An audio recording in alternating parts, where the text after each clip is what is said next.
सब कुछ बहुत घिनौना है विशाल। पीले मवाद की समूल सा वो मेरे तरफ बढ़ता है।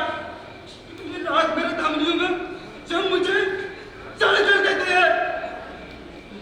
मैं पागल हो जाऊंगा विशाल, मैं पागल हो जाऊंगा। मुझे बचा लो विशाल, मैं पागल हो जाऊंगा। कुछ नहीं होगा। मेरा अपराध क्या है विशाल? और कहते हैं तुम अपराधी हो। तो फिर मुझे ही क्यों कर छोड़ते हैं वो बात? कौन सी बात है? मैं हार गया विशाल, मैं सब कुछ हार गया। ये क्या कह रहे हो तुम? उस दिन राजसभा में अर्जुन का कंधा था। कितने आत्मविश्वास से कहा था मैं, तुझे अपना संपूर्ण परिचय दूंगा। तुम्हें बताओ, क्या बता पाऊंगा उसे मैं कौन? साबित कर पाऊंगा कि सर्वश्रेष्ठ वो नहीं मैं हूं। किसी को ना हरा पाना पराजय तो नहीं होती। मगर जीत तो फिर भी उसी की हुई ना। मैंने कहा था तू हारेगा अर्जुन, वो नहीं हारा। संसार के लिए भी वो सर्वश्रेष्ठ धनुर्धर है। युद्धकों के प्रति द्वेष नहीं रखते।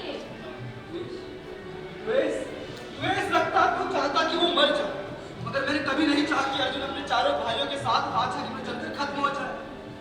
जिस प्यास सोचा बस यही बात मन को खाई जाए। जिसने मुझे भरी सभा में सूत कहकर अपमानित किया था, उसके मृत्यु से पहले उसके मुख से यहाँ ना कहलवा सका कि कौन तुम श्रेष्ठतम हो, कौन तुम श्रेष्ठतम हो। लेकिन इसके लिए अपराधी तुम तो नहीं। मगर दुनिया तो यह मानती है ना कि दुर्योधन का ऋण का ईसाइयत में शामिल नहीं था। लोगों के कहने से सत्य बदल नहीं जाएगा। फिर ताड़ना मुझे ही क्यों, जबकि गलत दुर्योधन ने किया। कभी कभी लगता है मैं तुम्हें समझ ही नहीं पाती। इतना सब होने के बाद भी मन से तुम दुर्योधन को अपना मित्र ही मानते हो। हाँ, मानता हूँ कि जब सब मुझ पर ताने कसते रहे तो उसने सहारा दिया। क्या उसमें अपना स्वार्थ नहीं था? क्या वो नहीं चाहते थे कि पांडव अपमानित हो? स्वार्थ था विशाल, लेकिन भले ही अपने स्वार्थ के लिए, लेकिन तब उसने सही दिया था। तब उसने मेरा लिया था, न कि उन दुर्बल भयभीत पांडवों का। अक्षम होने के कारण पांडव आए, मगर मैं तो सक्षम होते हुए वो स्वर्ग स्थापना को ठेस न लगे, बस इसलिए मुझे मेरे परिवार को नीच कहा गया। मैंने तुम्हें कभी ऐसा नहीं पाया था, पर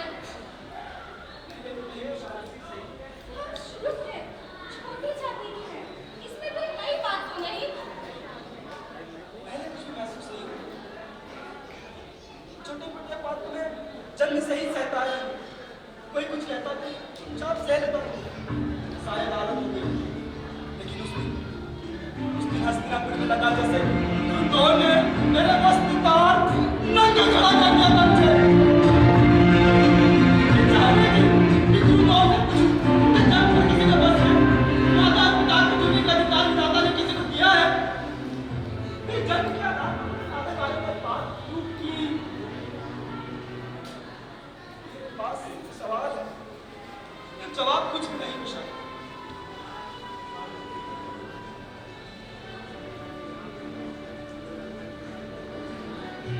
और शायद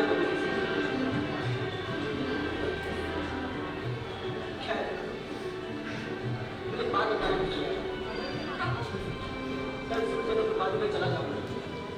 कहीं बाहर जाने हो? हाँ, पांचाल। पांचाल? दुर्योधन के साथ जा रहा हूँ द्रौपदी स्वयं में। मुस्कुराए क्यों? सोचा था मैं ईर्ष्या कर बैठूंगी। स्त्री की बात मैं क्या जानता, मगर मैं अपने पति को अच्छे से जानती हूँ। बस इसी का तो संतोष। इस संसार में कोई तो है जो मुझे समझता है। पर सुदामा को अपने साथ नहीं ले जाओगे? सोचा इस बार उसे साथ लेके जाऊं। इतना अकेला महसूस करता हूँ। हाँ, वो सचमुच अकेला महसूस करता है। यहाँ वो सचमुच अकेला है क्या? दामन मेरा मित्र है। मेरे रहते वो कभी अकेला महसूस नहीं कर सकता। और